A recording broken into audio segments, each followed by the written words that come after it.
Assalamualaikum warahmatullahi wabarakatuh. I'm Fakri from Group 4. Our project name is fixed by the students.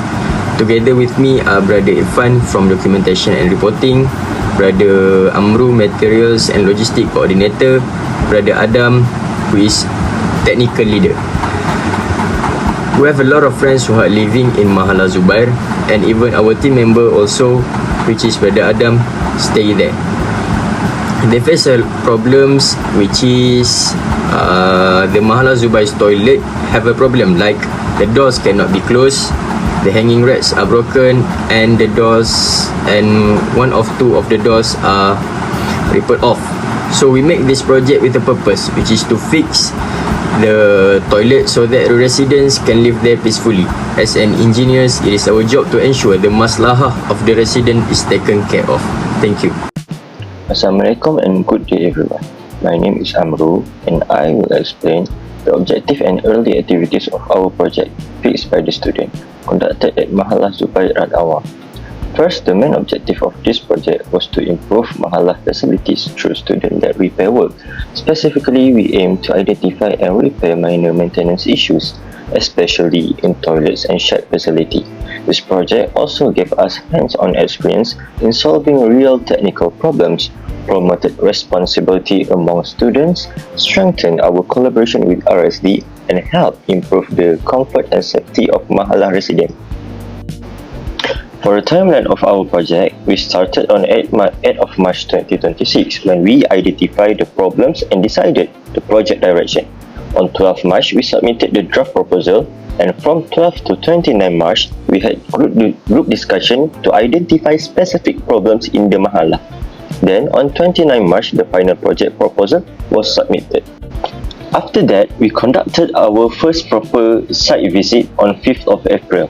During the survey, we checked several facilities such as the toilet doors, locks, hinges, drying racks, lamp, fans, and wardrobes. On the 8th of April, we had a meeting with RSD and the project was approved, but with some limitations that we were only allowed to repair minor non-electrical items because electrical works require proper certification. On 15th of April, we conducted a second site visit to list and tabulate the repair items.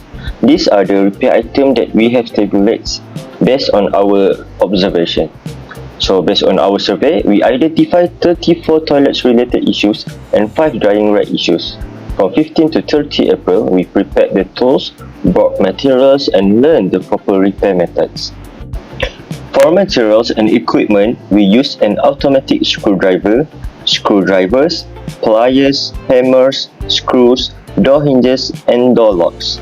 The total cost was around 110 ringgit and it was self-funded by our group members. Overall, this is the early stage to help us plan the project properly before moving into the repair session. This slide shows the before and the after result of our repair works.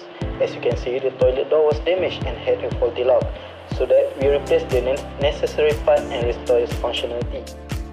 This is some of the video showing us doing the works.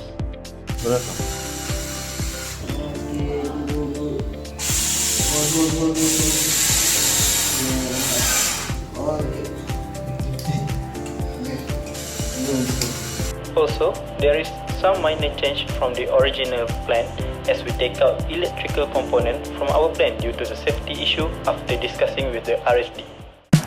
So, for the next part, we talk about risk and issue. During this project, a lot of group members are exposed to injury related.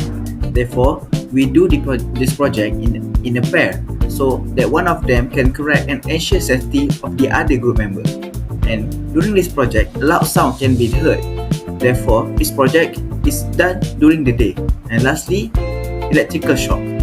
When we do this project initially, we plan to repair electrical items, but knowing the danger behind electrical component, we choose to avoid repairing electrical item because the danger of electrical.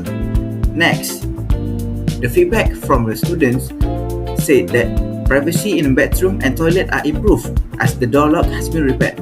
Janitor and cleaner also compliments our effort because we show our effort to be responsible for the bathroom and toilet. Lastly, 90% of residents feel satisfied using the toilet after the project has been done. Next, improvement for this project is that we can cover a lot of mahalah in IIUM. There's a lot of mahalah in IIUM like mahalah Ali, mahalah Bilal, which needs a repairing project. Next, all students should be reminded to use the toilet and bathroom with manner and responsibility. And student feedback before the project should be taken to take a focus on certain parts of repairing project to be done. And lastly, everyone should help and could help mahalah and university in maintaining and repairing shared facilities to reduce the burdens on the mahalah and university. Lastly, to conclude our project, this project has taught a lot of group members, especially experienced in repairing our own facilities. Therefore, we hope everyone observe their privacy in the bathroom, also toilets, after repairing project has been done. Islam teaches us to observe our privacy when relieving themselves.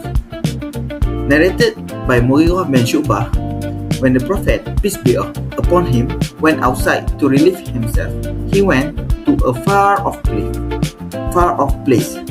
Therefore, this hadith teaches to observe privacy when relieving himself. Thus, this project could help other students and residents to observe their privacy when relieving themselves. Thank you for watching the video.